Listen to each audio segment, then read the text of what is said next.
picking up contract, delivery contract.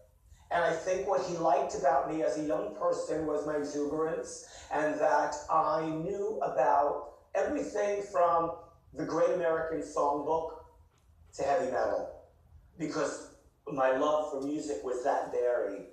And he hired me as his assistant. I always asked him about bands because he was young and I was in my 40s, and his ear was closer to the ground.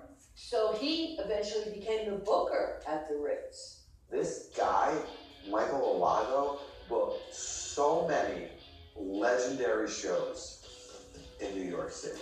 The Ritz was so important with Michael because, like, again, he's the guy that fought, like, that band's gonna play, you know? Again, the guy, like, he's the one bringing in all this great music. He's the one who booked those shows. He's the one that pulled all those great bands in, you know? Yeah, could it have been someone else? Maybe, maybe not, but it was him. It was extremely exciting. I was so happy to be a part, and you could go to the Ritz and see everybody from Tina Turner to the Specials. We were part of this worldwide new music thing that was happening. It was coming from England, it was coming from New York, it was coming from Australia. It was exciting, and it was coming from Germany. That was a fantastic period in New York. It was like a little bit of a revival of the kind of 1975-76 period.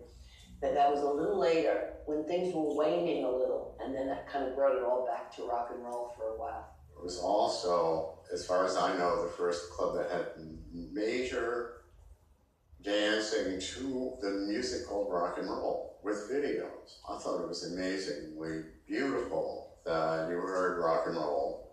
There was something to look at and the dance floor. And I thought that was, very few people had put that together.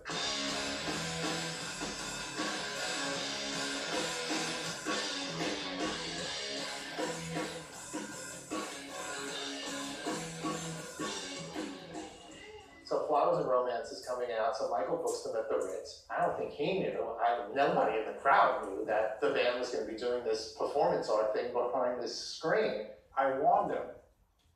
I said, if you mess up with the screen, you're going to have to pay.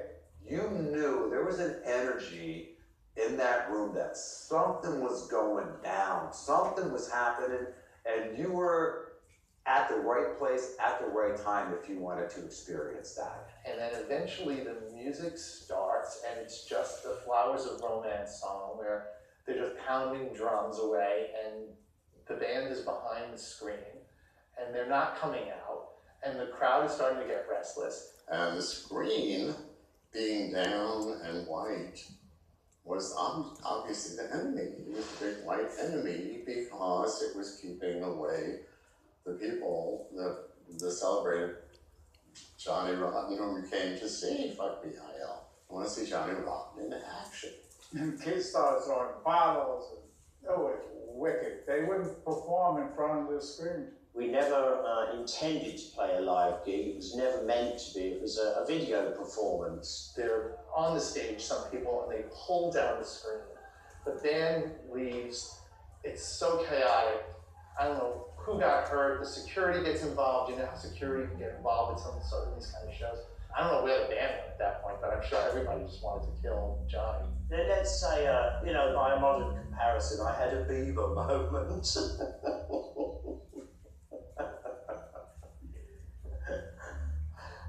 It's all very much B-movie stuff when I look back on it, but at the same time I look back on it really warmly.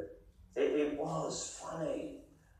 The prospect of facing a riot it just honestly seemed hilarious to me. And I think that made the audience laugh too, and it became ridiculous, It's pills, it's not a Pistols stuff going on here, but we're more thinking in the world, and so we won over on a glorious combination of intellectualism and alcoholism. Hey, the drinks are on me. That's how you stop a riot. I wouldn't call him a hustler like Jerry Brand, but he was out to make it in the music business, and you knew it. As cute and as sweet and as friendly and as enthusiastic as he was also pretty seriously aggressive. At some point, I'm ready to leave the Ritz, and Jerry Brett called Bob Krasnow, and Elektra Records. And the next thing you know, I got my first job as an A&R executive. A&R, artists and repertoire. Being an A&R executive is a dream job for a music fan like me. You do everything with the artist, from helping them decide what songs to record, to hiring producers, going in the studio, and even working on album cover art. I had a huge expense account, so it was a constant party and drinks were always on me. But by far, the best part of A&R is finding, signing, and developing new talent. You are getting paid to do what you love, and you do have this expense account. And I believe that in the beginning, for both of us, there was this innocence to it that you didn't quite realize that you weren't still that kid on the street that was just going out to see bands all the time. This is too funny. This is too great. Here we are at 1546 62nd Street, home of L'Amours.